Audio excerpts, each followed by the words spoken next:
ओम शांति। आज सुनेंगे 13 जुलाई के साकार महावाक्य। सारी दुनिया तो दुख की खबरों से भरी पड़ी है, लेकिन बाबा हम बच्चों को खुशखबरी सुनाने के लिए आए हैं और बाबा ने कहा ये खुशखबरी सबको सुनाओ। बाबा ने कहा मीठे बच्चे, सभी को यह खुशखबरी सुनाओ कि अब फिर से विश्व में शांति स्थापन हो रही है। बाप आए हैं एक आदि सनातन देवी देवता धर्म स्थापन करने। प्रश्न, तुम बच्चों को बार बार याद में रहने का इशारा क्यों दिया जाता है? उत्तर, क्योंकि एवर हेल्दी और सदा पावन बनने के लिए है ही याद। इसलिए जब भी टाइम मिले याद में रहो। सवेरे सवेरे स्नान आदि कर फिर एकांत में चक्र लगाओ या बैठ जाओ। यहाँ तो कमाई ही कमाई है। याद से ही विश्व के मालिक बन जाएंगे। बाबा बार बार याद का इशारा देते हैं। कोई भी कलाकार अपनी कला में पारंगत होने के लिए उसका बार बार रियाज करता है, अभ्यास करता है। उसके शिक्षक कई बार उससे करवाते हैं।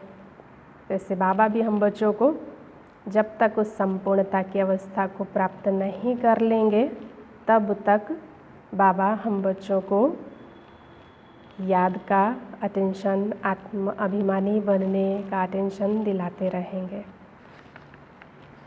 धारणा के लिए सार है।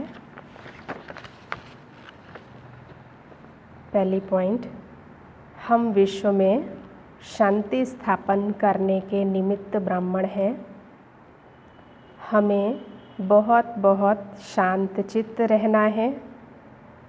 बातचीत बहुत आहिस्ते व रॉयल्टी से करनी है।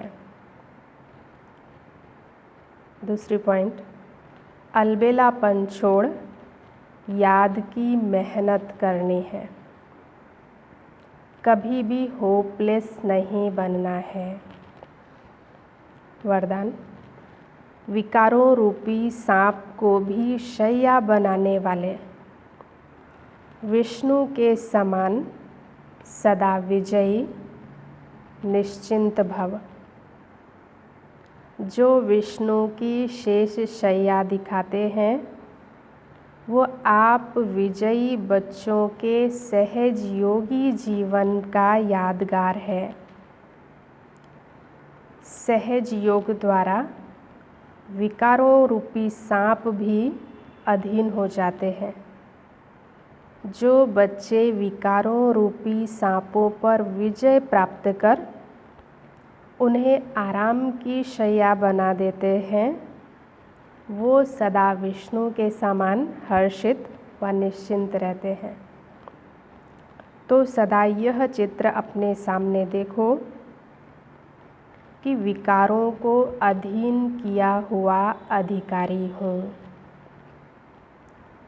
आत्मा सदा आराम की स्थिति में निश्चिंत है।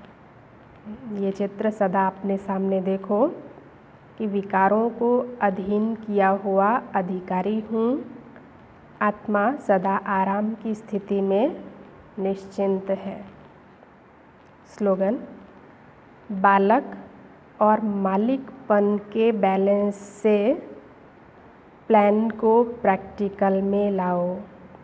बालक अर्थात आज्ञाकारी और मालिकपन अर्थात कोई भी सेवा मिले तो उसको जिम्मेवारी से करना। तो बालक और मालिकपन के बैलेंस से प्लान को प्रैक्टिकल में लाओ। ओम शांति।